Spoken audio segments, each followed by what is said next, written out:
సంక్రాంతి పండగ విశిష్టత. మా ఇంట్లో సంక్రాంతి మేము ఎప్పుడు ఇలాగే జరుపుకుంటూ ఉంటాం. చక్కటి పొలాల మధ్యలో పొగ మంచులో సూర్యుడు ఉదయిస్తూ ఆహ్లాదమైన వాతావరణంలో ఇంటి ముందు రంగవల్లులు వేసుకుంటూ గొబ్బెమ్మలు పెడుతూ మన గంగిరెద్దుల ఆటలతో ఎంతో ఆహ్లాదంగా ఉంటుంది. పాడి పంటలతో రైతులు పొలాలు దున్నుతూ చక్కగా ఇంటి ముందేమోను ఆవులు వచ్చిపోతూ ఎంతో ఆనందంగా అందంగా జరుపుకుంటాం మా సంక్రాంతి పండుగను. అసలు సంక్రాంతి తెలుగువారి అతిపెద్ద పండుగలలో ఒకటి. సూర్యుడు ధనుస్సు రాశి నుంచి మకర రాశిలోకి ప్రవేశించే మకర సంక్రమణ రోజున వస్తుంది. దీనితో ఉత్తరాయణం మొదలవుతుంది. మరి రైతులు పండించిన పంట ఇంటికి చేరేందుకు కృతజ్ఞతలు చెప్పుకుంటూ ఉంటాం. దీనికి 3 రోజుల పాటు భోగి మంటలు వేసుకుంటూ అందరూ కలిసిమెలిసి ఉంటాం. ఉదయమే సంక్రాంతి కనుమలు ఘనంగా జరుపుకుంటాం. ముగ్గులు, పిండి వంటలు, కోడి పందాలతో సంబరాలు చేసుకుంటూ ఉంటాం. ఇంటికి అందరూ చుట్టాలు వచ్చిపోతూ ఎంతో ఆనందంగా గడుపుకుంటాం. ఇది చంద్రమానం కాకుండా సౌరమానం, సూర్యుడి కదలిక ఆధారంగా జరుపుకునే ఏకైక హిందువుల పండగ. మనము భోగి రోజు ఉదయమే లేచి తల స్నానం చేసి నిత్యకృత్యాలు తీర్చుకున్న తర్వాత ఇంటి ముందు రంగవల్లులు, రకరకాల ముగ్గులు పెట్టి ముగ్గుల మీద గొబ్బెమ్మలు కూడా పెట్టి వాటి మీద పువ్వులు, పసుపు, కుంకుమ అంతా జల్లి మురిసిపోతూ ఉంటాం కదా. ఆ రోజు భోగి మంటలు కూడా వేస్తాము. తర్వాత ఆ రోజు చిన్నపిల్లలు మన ఇంట్లో ఉంటే భోగి పళ్ళు కూడా పోసి చుట్టుపక్కల పేరంటానికి అందరు ముత్తైదుల్ని పిలుచుకుంటాము.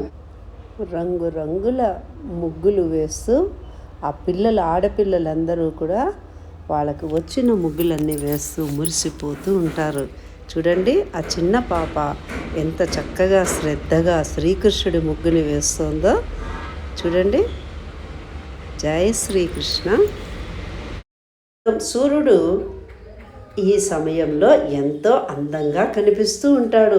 పొగలు పెరిగి వెలుగు పెరుగుతుండటానికి సూచన కూడా ఇది. రైతులు కష్టించి పండించిన కొత్త ధాన్యాన్ని ఇంటికి తెచ్చుకొని ఇంటి ముందు కొత్త ధాన్యాన్ని మన పక్షులకి పెడుతూ ఉంటారు. కొత్త బియ్యంతో పొంగలి చేసి సూర్యుడికి నైవేద్యం కూడా పెడతారు.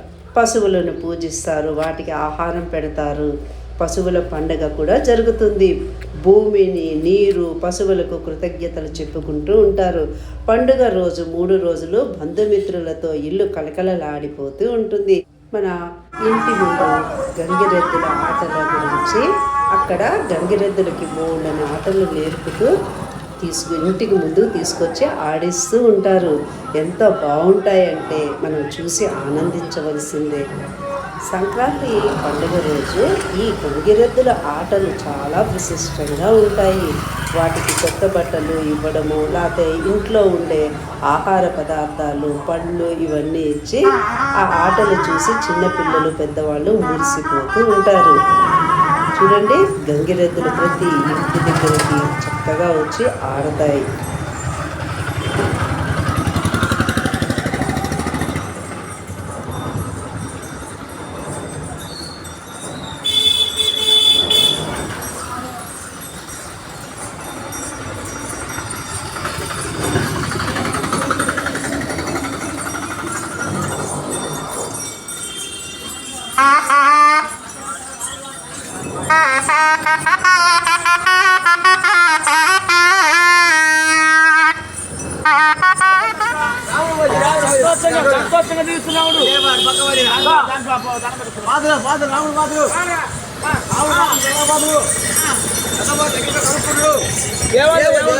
వచ్చావా రాముడు అందుకాడికి వచ్చాను అంటున్నావా? సంతోషం దీవిస్తున్నావా? పాడి పంటలు చల్లకుండా అంటున్నావా? నేను నలుగురు వచ్చాను అంటున్నావు. నేను ఒక తన అక్కడికి ఇస్తాను అమ్మగారు అంటున్నావు. మరి ఏది కుడిచే అమ్మగారు ఇచ్చే కుడిచే అంటే అదిగా 4 పాదాలు గజ్జల పాదం వాళ్ళకిద్దాం మనకేమవుతాను ఏమొచ్చాయి లోపే మనకి ఏమొచ్చాయి. అదేగా మరి ఆయన గుడికాడిపోయి రామగాడిపోయి గుడికాడిపోయి దండం పెడతాంట.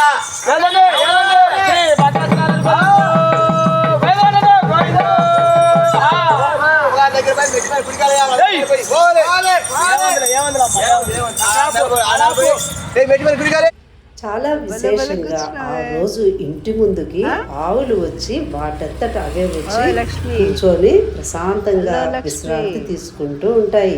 ఆ రోజు పశువుల పండుగ కాబట్టి వాటికి కూడా పూజ చేసి బెల్లం నైవేద్యం పెట్టి మనకి తోచినది ఆ గడ్డి పెట్టడము, లేకపోతే బెల్లము, అన్ని శనగలు నానబెట్టి ఆవుకి పెట్టడము, పెసలు ఇలాంటివన్నీ కూడా నానబెట్టి వాటికి ఆహారంగా ఇస్తూ మనము వాటిని గౌరవిస్తూ ఉంటాము.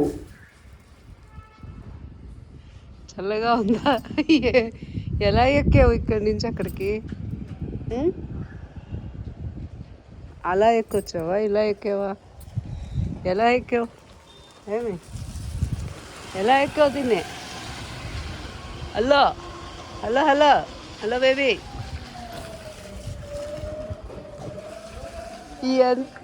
అది చూడ.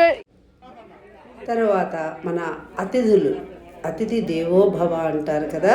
మన ఇంటికి వచ్చిన మన బంధువులకి మనకి చేతనైన అదే పిండి వంటలు తయారు చేసి ఆ రోజు అందరినీ పిలుచుకొని కలిసిమెలిసి సరదాగా భోజనం చేస్తాం పిండి వంటలతో. ఈ విధంగా అన్నమాట ప్రతి సంవత్సరం హిందువులకి ఎంతో ముఖ్యమైన పండుగలలో ఈ సంక్రాంతి పండుగ కూడా ఒకటి కదా. అసలు ఇల్లంతా ఎంతో కళకళలాడుతూ ఉంటుంది. ఇంటి ముందు గుమ్మాలకి పువ్వులు కట్టి, గడపలకి పసుపు పెట్టి, కుంకుమ అవన్నీ పెట్టి, తులసమ్మకి పూజలు చేసి, అమ్మవారి దగ్గరికి వెళ్ళి అయ్యవారికి పూజలు చేసుకొని ఆ రోజు కుటుంబం అంతా కూడా ఎంతో ఆనందంగా గడుపుకుంటాం. ఇది మనం చేయడమే కాదు, మన తర్వాతి తరాలకు కూడా తప్పకుండా ఇవి నేర్పాలి. ఈ వీడియో వాళ్ళకి చూపించాలి. అందరికీ సంక్రాంతి శుభాకాంక్షలు. నమస్కారం.